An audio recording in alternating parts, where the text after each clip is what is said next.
Sobat Bisik BK, Sobat Bisik asik. Assalamualaikum warahmatullahi wabarakatuh. Selamat pagi, salam sejahtera buat semua rekan guru BK SMA Surabaya dan semua pendengar setia siaran perdana kami, Bincang Interaktif Sahabat Istimewa Konselor atau disingkat BISIK, sebagai bagian dari giat NGBK SMA Surabaya. Kali ini di edisi podcast ke-6 di bulan Maret 2022 bersama saya Bapak Reski Kurniawan dari SMA Al-Hikmah Surabaya selaku host. Kami mengangkat tema Growth Mindset, bekal berharga sang pembelajar. Menghadirkan narasumber sekaligus guru kami, beliau adalah Ibu Nur Mahalayati, biasa dipanggil Ibu Santi. Assalamualaikum Ibu. Waalaikumsalam. Selamat pagi Sobat Bisik, rekan-rekan NGBK SMA Kota Surabaya. Senang sekali saya Nur Mahalayati dari SMA Al-Hikmah Surabaya hadir di sini. Terima kasih atas undangannya dan semoga apa yang kita sampaikan pada hari ini akan memberikan manfaat. Terima kasih banyak Ibu Mahalayati atas hadirnya jenengan, insya Allah menginspirasi kita semuanya hari ini. Amin. Baik para pemirsa, sebelum acara podcast kita mulai, izinkan saya membacakan profil pembicara kali ini. Beliau adalah Ibu Santi Nur Mahalayati, SPD. Beliau memiliki segudang prestasi. Beliau juga menulis buku dengan judul Guru Harus ke Luar Negeri. Buku yang kedua judulnya adalah Jejak Emas Olimpiade Guru Nasional. Masya Allah. Pernah mengikuti Surabaya City Government Program di Daemu University, Busan, Korea Selatan pada tahun 2014. Beliau juga menerima medali emas Olimpiade Guru Nasional jenjang SMA tahun 2018. Beliau juga mendapatkan tanda kehormatan Satya Lancana Pendidikan dari Presiden Republik Indonesia. Beliau mendedikasikan dirinya menjadi guru bimbingan konseling di SMA Negeri 15 Surabaya. Prestasi yang luar biasa dan sangat menginspirasi. Dari prestasi-prestasi yang ada diraih, membuat kami semakin yakin bahwa mengundang beliau di acara ini adalah pilihan yang sangat tepat. Baik Sobat BK dimanapun Anda berada, tujuan dari edisi Bisik kali ini ialah menyajikan pentingnya cara bagaimana kita bisa move on dan belajar dari permasalahan-permasalahan di dalam dunia pendidikan saat ini. Pola growth mindset sangat dibutuhkan para konselor untuk mencari solusi di setiap permasalahan di sekolah. Dengan teratasinya masalah yang dialami oleh seorang konselor, diharapkan kita sebagai konselor dapat maksimal menjalankan tugas dan tanggung jawab sebagai seorang konselor di sekolah.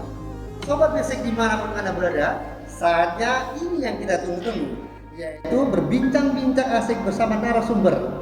Kepada Ibu Santi tadi yang banyak memiliki wawasan dan pengalaman dalam pola growth mindset. Ibu, kami panggil Ibu Santi aja nggih?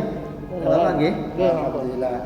Baik, sebelum itu kita yel terlebih dahulu. Sobat Bisik asik. Banyak sekali Ibu ternyata sebelum podcast ini dimulai DM ke kami. Banyak sekali materi-materi yang akan disampaikan. Ternyata dari materi-materi itu para teman-teman ini menginginkan materi tentang growth mindset. Sebenarnya seberapa penting sih Ibu membahas tentang growth mindset di masa saat ini, Ibu? Ya, oke. Terima kasih Pak Reski ya. Ya, senang sekali kalau ternyata memang guru-guru sudah banyak yang mengharapkan, menginginkan pembahasan tentang hal ini. Ya, sebelumnya saya ingin memulai dengan sebuah kutipan dari Ali bin Abi Thalib ya. Dan ini sudah disampaikan ratusan tahun lalu. Pertama dia mengatakan perhatikan pikiranmu karena itu akan menjadi kata-katamu. Perhatikan kata-katamu karena itu akan menjadi tindakanmu. Perhatikan tindakanmu karena itu akan menjadi kebiasaanmu. Perhatikan kebiasaanmu karena itu akan menjadi karaktermu. Dan jagalah karaktermu karena itu akan menjadi takdirmu. Masya Allah. Jadi sebelum mengenal konsep growth mindset yang mungkin saya temukan sekitar beberapa tahun yang lalu, sebuah hasil riset dari seorang psikologis dari Stanford University, namanya Carol Dweck, dia meriset tentang kesuksesan seseorang, ya, bahwa sisi suksesnya seseorang, dan ternyata itu semua dimulai dari mindsetnya. Jadi mindset kita atau pikiran kita adalah aset terbesar yang kita miliki. Nah, itu sudah diriset selama 30 tahun kepada orang-orang yang dianggap sukses dan juga dianggap tidak sukses. Dan ternyata pada orang-orang yang sukses ditemukan bahwa mereka memiliki cara berpikir atau cara mindset yang selalu bertumbuh atau growth gitu. Ya, dan sisanya ada kemudian Carol Dweck ini merumuskan dua konsep, yaitu growth mindset versus fixed mindset. Nah, kenapa kalau sekarang guru-guru mungkin perlu atau penting sekali kita membahas tentang mindset untuk selalu bertumbuh, ya. Karena tadi mulai dari mindset kita yang nanti akan menjadi kebiasaan kita yang akan dilihat oleh murid-murid kita dan bisa jadi akan menjadi teladan, akan diteladani dan dilihat. Bisa jadi bukan apa yang kita ajarkan yang diingat oleh murid-murid kita, tetapi apa yang kita bagaimana kita berperilaku, bagaimana karakter kita, itu yang biasanya banyak dinilai juga oleh murid-murid kita. Kalau kita pengen murid-murid kita menjadi orang yang sukses, ya, dengan pola pikir yang juga selalu bertumbuh, ya, tentunya itu perlu dimulai dari kita guru-gurunya. Luar biasa Sobat BK. Saya sangat sepakat Ibu bahwa mengajarkan anak itu tidak harus dari pengajaran, tapi perilaku kita. Justru dengan contoh-contoh itu anak akan mengerti. Tapi kembali ke kita lagi, apa kita bisa mengontrol diri kita atau tidak? Kalau secara definisi Bu, growth mindset itu apa? Ya, oke. Ya, kalau dari growth, ya, kata-kata growth itu kan tumbuh, ya, bertumbuh dan berkembang. Artinya sebuah keyakinan bahwa dalam pikiran kita bahwa segala sesuatu itu kualitas diri kita adalah sesuatu yang bisa kita upayakan, sesuatu yang bisa kita perjuangkan, ya, sesuatu yang bisa kita latih dan kita rubah. Jadi ini biasanya disandingkan dengan fixed mindset. Pertanyaan sederhananya gini deh, misalnya untuk memahaminya. Ketika kita melihat seseorang berhasil, ya, kira-kira apa pendapat kita apa tentang orang itu? Ketika orang berhasil mungkin daya juangnya, latar belakangnya, kemudian bagaimana dia mencapai kesuksesan itu Ibu. Ya, kalau jawabannya seperti itu, Pak Reski termasuk yang punya growth mindset. Sahabatnya kan? Growth mindset saya udah tumbuh sekarang. Ya, jadi kadang gini ya, banyak yang berpikir gini kayak, pantas saja dia menang, dia pinter, IQ-nya tinggi, ya dia dari keluarga yang terpandang misalnya, atau warisan keilmuan dari orang tuanya sudah bagus, pantas saja dia berhasil misalnya. Nah, kalau orang yang berpikir seperti itu masuk kategori fixed mindset, artinya ya bahwa seolah-olah sesuatu atau keberhasilan atau suksesan atau pencapaian adalah sesuatu yang dibawa dari lahir, ya, bawaan lahir gitu, kayak taken for granted lah gitu. Dia memang layak mendapatkannya dan hanya dia gitu, ya, karena dia punya privilege itu maka dia layak mendapatkannya. Itu fixed mindset. Ya, seolah-olah hanya kecerdasannya sajalah, ya. Itu kan bukan sesuatu yang bisa diupayakan sendiri kan, sesuatu yang sudah dari sananya. Nah, kalau orang yang punya growth mindset, dia, ya itu tadi yang Pak Reski sampaikan, dia pasti sudah bekerja keras, dia pasti berlatih dengan sungguh-sungguh. Dia pasti menghabiskan banyak waktunya untuk belajar, ya, sehingga kita bisa melihat bahwa itu semua ada upaya, ada effortnya, ada perjuangannya, bukan semata-mata kecerdasannya, bukan semata-mata nasib baik yang dia miliki atau keberuntungan semata. Ya, dan dengan itu kita juga pasti akan kalau meyakini pandangan seperti itu, kita juga meyakini bahwa kalau kita juga mau bekerja keras, kalau kita juga mau menyisihkan lebih banyak waktu untuk berlatih, kalau kita mau berjuang dengan pola yang mungkin lebih atau sama dengan orang itu, kita juga memiliki hak yang sama untuk berhasil. Siapapun orang tua kita, bagaimanapun kecerdasan kita, apapun backing yang kita punya, misalnya ya, kita punya apa-apa, kita tetap punya hak yang sama untuk tumbuh, untuk berhasil, untuk selalu lebih baik dari sebelumnya. Masya Allah. Berarti ada musuh dari growth mindset, yaitu fixed mindset tadi itu.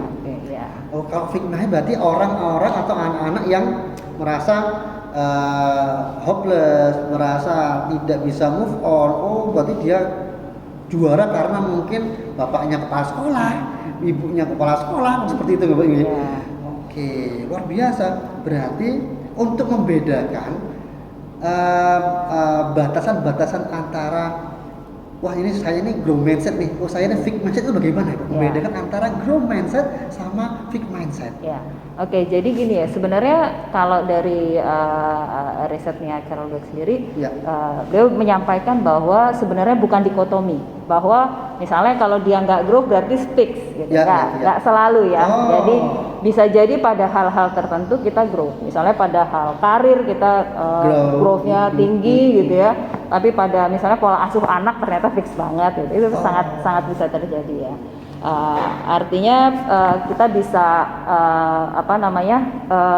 fix dan growth itu kalau kita punya growth mindset, kita akan mempercayai bahwa itu sesuatu yang bisa berubah juga ya.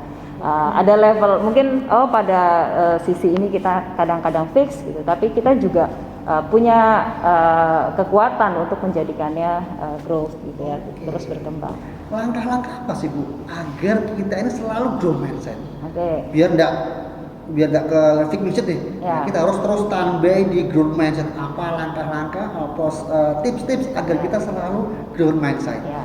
Oke, kalau dari cirinya tadi ya, orang-orang yang growth mindset itu pertama kan dia mempercayai bahwa kualitas dirinya itu bisa diubah, bisa diupayakan, bisa diperjuangkan, sehingga ketika dia menghadapi tantangan, ya ada kesulitan misalnya, kok ini susah banget gitu ya, dia biasanya siap untuk menghadapi tantangan itu. Karena sesusah apapun, saya yakin ini bisa saya upayakan, saya akan mencapai, saya akan mampu gitu ya, saya akan kalau saya terus menerus menghadapinya, kalau saya tetap tekun menghadapinya, saya akan bisa melalui ini. Itu salah satu cirinya ya, ketika menghadapi tantangan dia menganggap itu sebagai kesempatan untuk naik kelas ya, untuk menjadikan dirinya lebih baik gitu. Terus yang kedua, ketika dia mengalami kegagalan ya, dia mempercayai bahwa kegagalan adalah sebuah proses untuk menjadikan dirinya lebih baik. Ya, jadi gagal itu ya sesuatu yang bisa terjadi pada siapa saja, dan jika kita mampu memaknai setiap kegagalan, itu akan menjadikan diri kita orang yang lebih baik lagi, lebih hebat lagi, lebih mampu lagi setelah ini. Jadi salah satu ininya ya, jargonnya mungkin ya, itu adalah the power of yet dari growth.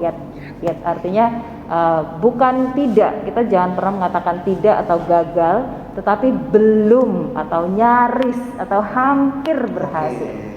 Jadi kita tidak mudah melihat itu sebagai saya memang, misalnya ketika gagal saya memang bodoh, saya memang tidak mampu.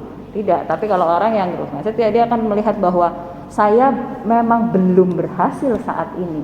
Saya mungkin tidak mencapai apa yang saya inginkan, tapi nyaris sedikit lagi.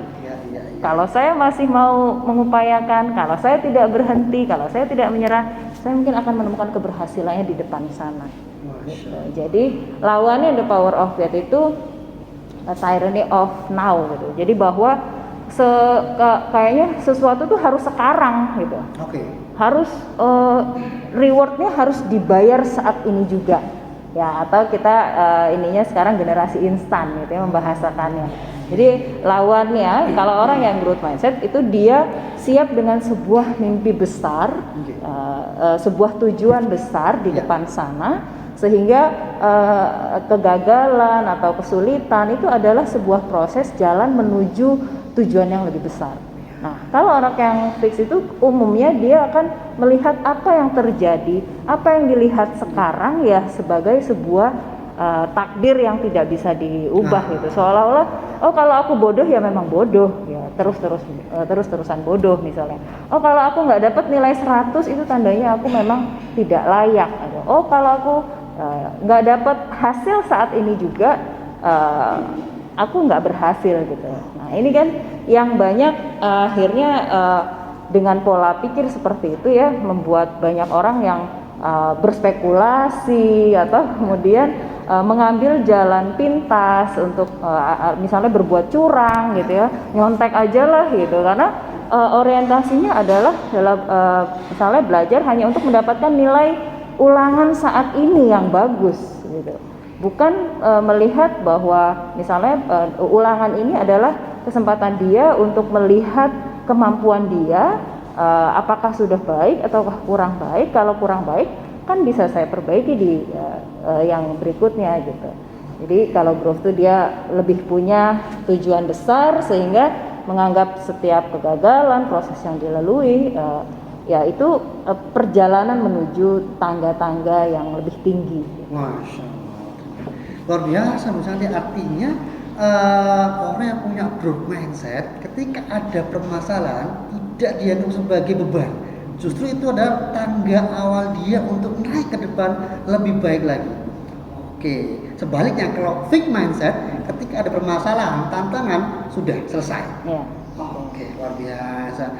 Kadang kita pun secara tidak langsung merasakan seperti itu. Ya. Entah itu di dunia pendidikan, kadang juga di dunia rumah juga seperti itu. Waduh, cicilan rek mana kak iso ini itu ya Allah, ngoten ya. Ya. Nah, kita berada di dunia pendidikan adalah tantangannya sangat dinamis, terutama guru konselor, sobat basic. Nah ini banyak sekali tantangan yang membuat kita itu hopeless ibu, karena proses daring, hybrid segala macam, sudah alatnya yang bermasalah, sinyal yang kurang. Nah bagaimana tips panjenengan untuk kami khususnya konselor agar dalam situasi apapun ini bisa membuat kita selalu grow mindset, terutama di bidang konselor, monggo ibu. Ya. Oke, kenapa juga ya saya ingin menyampaikan hal ini ya, karena ketika kita ada ya growth mindset ini teruji ya, ketika kita berhadapan dengan tantangan ya. Dan 2 tahun terakhir ini ya kita sedang berada dalam masa tantangan yang luar biasa dahsyatnya. Ya, dan buat saya growth mindset ini salah satu hal yang turut membuat kita tetap waras di tengah gempuran. Betul, ya mungkin bisa sampai burnout dan sebagainya ya, karena frustasi dengan keadaan yang seringkali benar-benar berubah ya, dan benar di luar kita bisa jadi belum siap menghadapinya. Ya, bisa ini dunia pendidikan, guru menurut saya, guru-guru yang masih bertahan hingga saat ini, mereka adalah orang-orang yang hebat karena kita nggak pernah mempelajari ini waktu kuliah. Pendidikan profesi guru sebelumnya tidak mempersiapkan kita menghadapi situasi ini. Nah, itu dia ya. Kalau misalnya kita sudah melihat bahwa setiap tantangan, setiap kesulitan adalah kesempatan untuk kita menjadi lebih baik, untuk kita bertumbuh, berkembang, memiliki lebih banyak keahlian, maka kita akan lebih bisa menikmati proses yang dilalui gitu. Bahwa misalnya, aduh kok nggak bisa, ya coba lagi. Oh cara ini nggak bisa, saya belajar lagi. Oh lihat dulu, oh mungkin ada yang punya cara yang sudah berhasil melaluinya. Oh mungkin ada yang pernah mengalami dengan cara yang berbeda gitu. Itu kan kita bisa belajar dari sana. Dan pada masa pandemi ini semua hal jadi mungkin kan. Betul. Ketika kita melihat banyak kesulitan, tapi ada banyak sekali kemudahan juga yang kita lihat kan. Oh ternyata saya bisa belajar dari guru di dari Pulau Belitung sana, saya bisa belajar dari guru di Gorontalo sana gitu, dan saling mengisi, saling berbagi, sehingga peluang-peluang tuh jadi terbuka gitu, semakin terbuka, dan disitulah kita bisa melaluinya, jadi nggak sekedar lewat-lewat begitu saja, tetapi dalam perjuangan itu kita akan menemukan sesuatu. Kalaupun kita gagal, dalam kegagalan itu kita belajar. Betul. Ya kan, oh nggak bisa kita pakai metode seperti ini, muridnya nggak ada yang ngereken, nggak ada yang dengerin gitu ya. Terus oh ganti cara begini, wah ternyata buat kita ini seru, keren, heboh, menarik, tapi buat anak itu ribet. Gagal lagi. Betul. Itu effortnya udah banyak banget kan. Betul. Tapi ternyata ini, dan juga yang penting di growth mindset itu kita punya tujuan ya. Artinya emang kita ngajar buat apa, kita mempelajari, kita berusaha ini untuk apa. Kalau memang kita punya sebuah tujuan yang besar ya, grand design di sini bahwa di masa pandemi ini adalah ya, sebagai guru BK kita pengen murid-murid kita kondisi fisik mentalnya terjamin ya, dalam keadaan yang baik, maka ya kita arahnya ke sana gitu ya. Dan salah satu cara menjaminnya ya kitanya dulu, maksudnya kita pakai untuk menjaga diri kita, kesehatan fisik dan mental kita juga. Betul, saya sepakat sama jenengan Santi. Dulu ketika awal pandemi saya tuh fake mindset. Kenapa? Nggak bisa wis. Anak-anak kalau udah daring, pakaiannya tidak pakaian segala macam, kemudian terlambatnya itu melebihi jam pembelajaran segala macam, sehingga saya fake mindset. Tapi betul butuh partner, butuh support sistem sekolah yang mana selain dari dalam diri kita juga ada support dari luar, mulai perangkat segala macam, dan alhamdulillah mau tidak mau kita menjadi youtuber buat anak-anak, jadi materi kita rekam, kita kirim ke anak-anak, dan alhamdulillah, masya Allah, betul, saya sepakat bahwa growth mindset itu membentuk kita dan mengalahkan apa rasa takut kita, dan insya Allah mempunyai tujuan tertentu yang membuat kita jauh lebih baik lagi. Masya Allah. Kalau seandainya growth mindset ini sudah kita punya, bagaimana sih Ibu kita menularkan ke anak-anak kita? Apakah bisa itu? Ya, oke. Ya bisa, sangat bisa. Dan bisa jadi gini, kita sendiri juga terbentuk kan. Kita terbentuk ya. Kalau misalnya kita tadi Pak Reski sudah mengalami ya, berada dalam lingkungan orang-orang yang mau berjuang sama-sama, mau berubah, mau bertumbuh, kita juga akan bisa terbawa. Nah, begitu juga murid-murid kita kan, murid-murid kita. Dan ada hal-hal yang sebenarnya kadang seringkali kita tidak sadari, tapi itu membentuk anak-anak kita, murid kita malah jadi fixed mindset. Contohnya gini, kayak misalnya ya, kita memberikan pujian. Kalau kita kasih pujian pada hal-hal yang tidak bisa dia ubah, tidak bisa dia kendalikan, ya itu juga akan membentuk fixed mindsetnya. Misalnya gini, oh pinter ya kamu ya nak ya, sadar apa nggak sadar kita sering bilang gitu ya, oh kamu pinter ya. Seolah-olah keberhasilan atau nilai baik hanya diperoleh karena dia pintar atau karena dia cerdas. Oh kamu cerdas banget ya nak. Itu sebenarnya ya kalau kita sampaikan itu di depan kelas gitu ya, maka si anak yang mungkin tidak punya kecerdasan yang tinggi, dia akan merasa bahwa oh itu memang dia berhak mendapatkannya, saya tidak gitu. Nah, tapi kalau kita misalnya memberikan pujian pada aspek-aspek ya usahanya tadi ya, kerja kerasnya gitu. Wah, kamu pasti belajar sungguh-sungguh ya. Nah, kalau kamu sungguh-sungguh, kamu pasti akan memahaminya gitu ya. Hasilnya berbeda. Iya. Jadi itu juga itu kan seperti label ya. Fix itu kan sebuah label. Orang yang mudah melabel. Baik itu label jelek maupun label bagus. Label bagus kalau misalnya kita selalu merasa bagus, ya kita akan berhenti. Udah kan saya udah bagus. Gitu. Coba nanti Pak Resi bisa cek ya dulu teman-teman sekolahnya yang ranking teratas sekarang posisinya gimana? Iya. Terus atau juga murid-murid kita nih ya, yang ranking-rankingnya paling tinggi ini posisinya di mana? Iya. Terus ada nggak sih anak-anak yang dulu waktu sekolah gitu, teman kita atau murid kita waktu sekolah tuh dia biasa aja, tapi sekarang dia luar biasa berkembang. Betul. Ya. Nah ini yang diteliti oleh Carol Dweck ya, bahwa kan berarti kan bukan sekedar kecerdasannya atau kemampuan akademisnya saja, tapi kalau dia sepanjang hidupnya terus-menerus berusaha mempelajari hal baru, mau bertumbuh, mau berubah gitu ya, mengikuti perubahan zaman, ya dia bisa jadi lebih dari yang lain, mencapai keberhasilan. Dan ini saya mempelajari ini kan mungkin udah sekitar 7-8 tahun yang lalu ya. Dan saya semacam pengen ngeriset juga ya kadang-kadang ya. Kalau ketemu orang-orang yang pencapaiannya hebat gitu ya. Kadang iya ya, dia memang ngobrol memang mindsetnya memang selalu bertumbuh, nggak kenal usianya. Pikir kenapa orang seusia ini dia juga tetap bisa mengikuti perubahan. Ya karena memang mindsetnya selalu bertumbuh. Saya waktu pelatihan di Australia ketemu kan kita kunjungan sekolah. Nah di sekolah yang kita kunjungi salah satu gurunya adalah guru terbaik di negara bagian Queensland. Baru saja terpilihlah salah satu guru terbaik.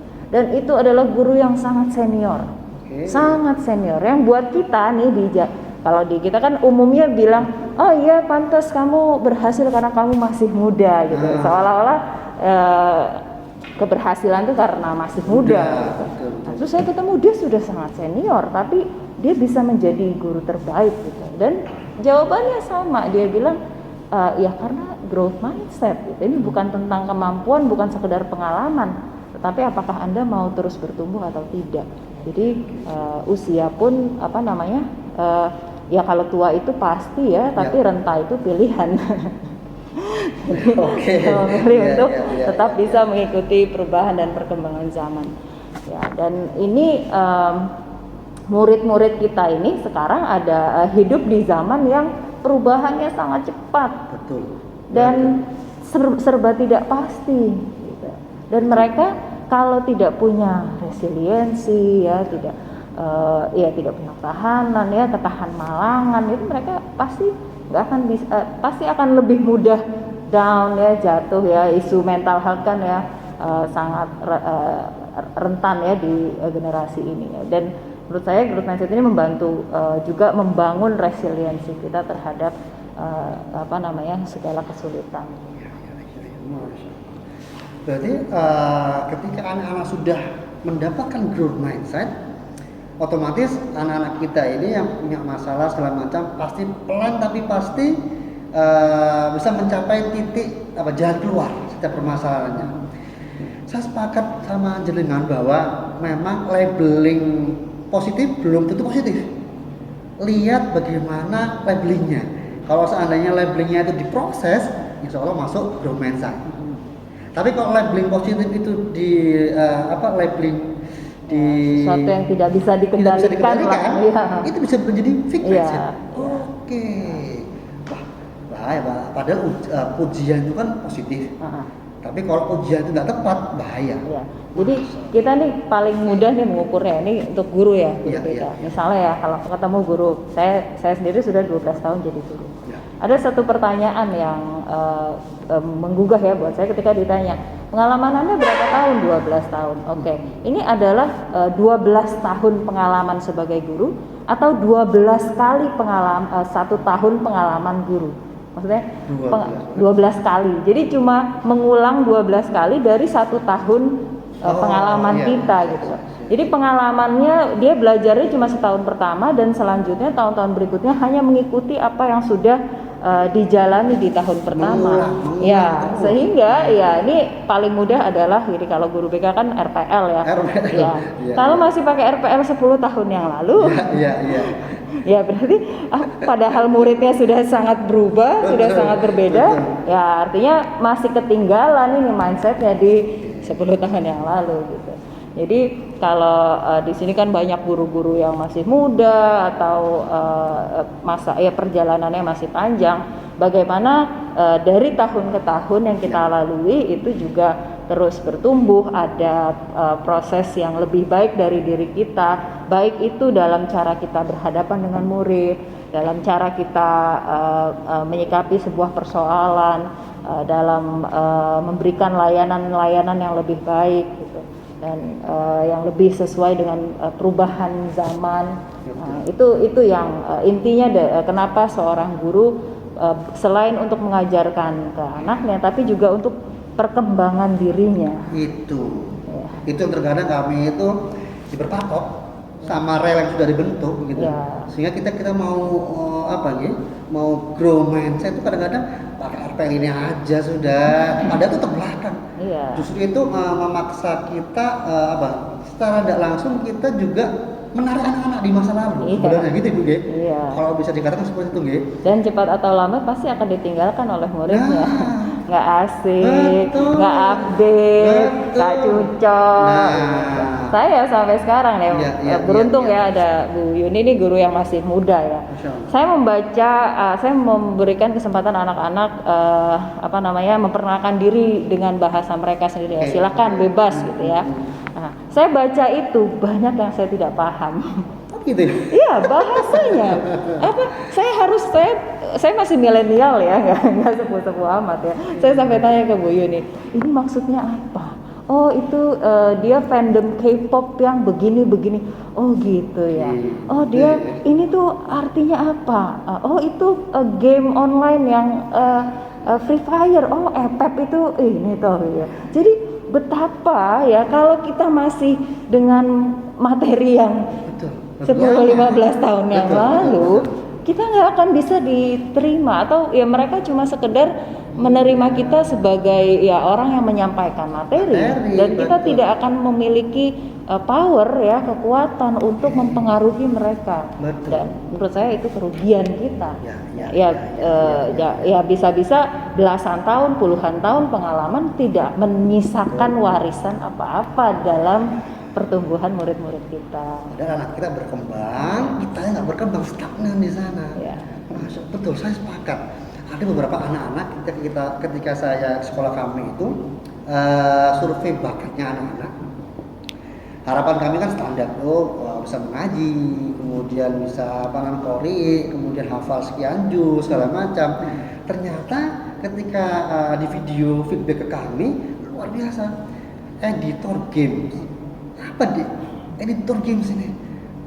PB, kemudian Velfire, dia yang edukasi masyarakat luas dan dibayar. Saya tanya berapa lagi bayaran mulai 1 minggu Ustaz? 10 juta. 10 juta. Kalau kita nggak ikuti pola seperti itu, anak-anak menganggap kita hanya sebatas angin lewat saja. Saya sepakat sama jenengan bahwa sepakat fix guru BK, konselor saat ini harus grow mindset karena agar bisa mengikuti polanya anak-anak. Kalau nggak gitu, ada 2 pilihan, kita ketinggalan atau anak-anak kita tarik di zaman kita. Nah itu tambah membuat fix mindset buat anak-anak kita. Luar biasa, alhamdulillah. Ibu Santi, sebagai pertanyaan terakhir ini, mohon maaf ini, ketika jenengan selama 12 tahun, ada tidak, sedikit sharing ke kami penanganan kasus anak-anak, tapi dengan memakai pola grow mindset. Nah, selama jenengan 12 tahun ini. Ya. Jadi gini ya, ketika kita udah sudah terbiasa ya dengan membiasakan diri ya, mengenali dan membiasakan diri untuk terus bertumbuh ya. Kita pasti secara langsung atau tidak langsung pasti akan menyikapi atau melihat sebuah kasus atau permasalahan juga dari sudut pandang itu. Misalnya ya, kita melihat anak yang melakukan sebuah kesalahan besar. Kalau kita sudah terbentuk ya pola berpikir yang bertumbuh, kita melihat kesalahan anak itu juga sebagai sebuah proses dia untuk menjadikan dirinya lebih baik. Kita tidak akan langsung memvonis dia sebagai orang yang gagal hanya karena sebuah kesalahan. Ya, dan kita memberikan pendampingan, bimbingan supaya dia mampu mengatasi permasalahan-permasalahannya. Nah, itu pertama ya, pasti kita kalau menghadapi sebuah situasi permasalahan, pasti akan respon kita pasti akan tergantung dari bagaimana kita cara berpikir kita. Nah, kemudian kalau dalam permasalahan murid itu pasti ini kayak riset kecil-kecilan saya ketemu orang hebat, oh ya mereka punya growth mindset. Anak-anak dengan prestasi pencapaian yang baik itu pasti growth mindset. Hampir semua lah. Dan anak-anak yang punya masalah itu pasti ada fixed mindsetnya. Nah, ini saya belajar lagi ya, ternyata udah belajar growth mindset, ternyata kan nggak cukup nih. Jadi misalnya ya, ternyata penting sekali untuk menata pikiran kita, salah satunya dengan bahasa. Ya, perbedaan intonasi, pemilihan kata itu aja mempengaruhi cara berpikir kita ya. Kemudian saya belajar lagi di NLP ya, Neuro Linguistic Programming. Di situ ketemu bahwa oh ya ternyata perilaku itu adalah ya sesuatu yang dipengaruhi oleh perasaan, sesuatu yang dipengaruhi oleh pikiran, dan sebenarnya setiap kejadian sebelum sampai ke pikiran kita ada filternya. Ada ada yang mempengaruhi kita sebelumnya. Nah, kita paling sering nih, saya sering sekali melihat materi BK itu adalah berpikir positif. Ayo nak berpikir positif. Tapi apakah semua anak bisa langsung berpikir, memiliki kemampuan berpikir positif ketika punya berbagai pengalaman yang tidak positif? Misalnya ya, pengalaman yang negatif. Akhirnya saya belajar lagi di konseling satir ya, bahwa hal-hal yang mempengaruhi itu bukan hanya pikiran itu tidak berdiri sendiri, perilaku kita tidak berdiri sendiri, di bawahnya ada layer ya seperti gunung es ya, itu hanya ujung saja, di dalamnya ada dinamika internal dalam diri kita, itu ada perasaan kita, persepsi kita, gambar diri kita, cara kita memandang diri sendiri, termasuk harapan-harapan kita dan sampai spiritualitas kita, itu akan mempengaruhi bagaimana kita berpikir. Pasti mereka ternyata punya mindset yang ya growth itu gitu, orang-orang yang sukses. Begitu juga murid-murid sebenarnya. Anak-anak yang punya prestasi pencapaian yang bagus itu pasti mereka punya growth mindset. Karena mereka pasti untuk sampai titik keberhasilan mereka pasti sudah berkali-kali mengalami kegagalan. Mereka harus belajar banyak, mereka harus menyisihkan banyak waktu dan sebagainya. Dan begitupun anak-anak yang misalnya terkendala secara akademis, punya kendala relasi sosial, ya, kemudian dalam perencanaan karir, juga dalam pribadi ya, berbagai konflik pribadi, umumnya kita akan bisa menemukan ada sisi-sisi fixed mindsetnya. Dan tapi memang itu perlu ditelusuri. Kadang kalau teori growth mindset ini kan hanya di permukaannya lah ya istilahnya.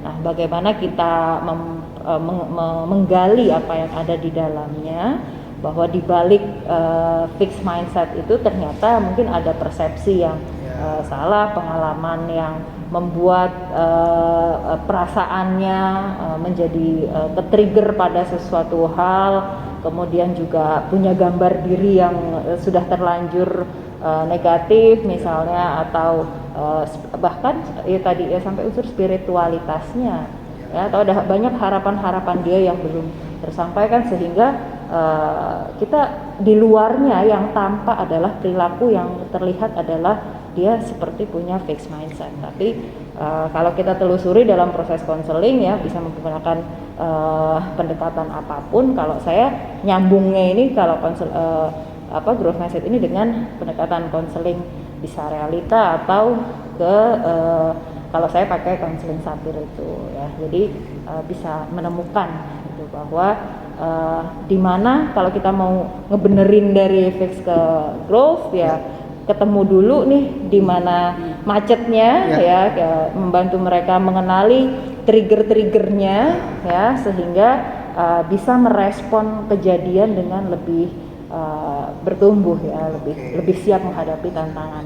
Karena kadang apa yang tampak di permukaan tidak sesederhana itu kan, ada dinamika internal yang mempengaruhi hingga terbentuk pemikiran ya, persepsi, perilaku yang seperti itu. Situ makanya konselor ya, uniknya ya kita punya kesempatan untuk menggali hal itu dalam proses konseling. saya sepakat sekali bahwa memang ketika kita udah tahu anak ini bermasalah, katakan di akademiknya dia ranking sekian di bawah, kemudian kita harus tahu trigger di bawahnya kenapa dia seperti itu. Tidak langsung dijudge seperti itu ya. Kalau langsung dijudge di permukaan, bisa-bisa dia langsung down. Kita tahu bahwa di dalamnya ketika Ananda ini katakan ada masalah dalam akademik, dia urutan terakhir, padahal dia itu sudah belajar luar biasa, dia sudah berusaha untuk mencapai yang terbaik, tapi karena ada sesuatu hal kemudian kita judge, justru itu membuat dia fixed mindset secara tidak langsung, gitu Ibu ya? Ya bisa menghambat dia untuk dia. punya growth mindset ya, untuk bersiap menghadapi tantangan ya, untuk mau menyikapi kegagalan dengan apa ya dengan lebih melihatnya sebagai sebuah peluang gitu. Menghambat growth mindset dia untuk menjadi berkembang lagi. Ya. Oke, baik Ibu, mungkin terakhir ini Ibu, tapi sebenarnya banyak sekali yang ingin saya tanyakan karena keterbatasan waktu. Teman-teman, Masya Allah, saya support sekali beliau ini, sangat ramah sekali, sehingga pertanyaan saya itu pengennya lagi dan lagi. Terakhir Ibu ya, satu aja lah Bapak Bu ya, satu lagi aja, yaitu bagaimana sih Ibu tips-tips untuk meningkatkan growth mindset kita. Oke, ini bukan dari saya sih ya tipsnya ya. Saya juga mengutip. Jadi saya senang melihat profil-profil influencer, orang-orang hebat ya. Nah, ini saya kutip dari Mary Riana. Ya, dia bilang sebenarnya ada tiga hal ya. Biar gampang ingatnya, yang pertama tuh kepo ya. Kedua receh ya. Dan yang ketiga utang. Utang ya. Kepo ini maksudnya adalah kenali potensi ya. Kita sesiap-siapnya kita menghadapi tantangan ya, kita juga perlu tahu pada hal apa kita bisa mengejar sampai titik darah penghabisan misalnya, dan pada hal mana kita harus berkata cukup dan mengalihkan energi kita pada hal-hal yang lain. Ya, karena nggak semua hal tentunya ya kita bisa melakukan dengan sama baiknya dengan orang lain. Itu kita perlu mengenali juga potensi kita. Yang kedua tadi receh ya, rencanakan hidupmu. Ya, kenapa kita perlu punya tujuan besar, mimpi besar ya, tujuan yang lebih besar, sehingga kita melihat kegagalan atau ini adalah sebuah jalan, adalah sebuah proses, bukan tujuan akhir yang dimana kita kalau itu masih gagal ya kita melihat ke depan masih ada sesuatu yang kita perjuangkan gitu. Nah itu juga membantu kita untuk terus bergerak ya, terus bertumbuh lagi, karena bukan itu tujuan kita, itu adalah proses yang kita lalui gitu ya. Kayak misalnya nggak diterima SNMPTN ya, tujuan saya kan misalnya menjadi ahli IT gitu ya, bukan diterima SNMPTN. Kalau SNMPTN tidak diterima berarti saya masih punya kesempatan untuk menjadi ahli IT melalui jalan-jalan yang berbeda gitu. Nah kemudian tadi receh ya, receh, dan ketiga utang. Utang itu unggul dan tangguh ya. Utang, unggul dan tangguh ya. Dan growth mindset ini akan membantu kita untuk selalu punya kemauan, keinginan tadi dengan rencana hidup ya, untuk menjadi pribadi yang unggul ya. Ini juga di profil pemuda Pancasila,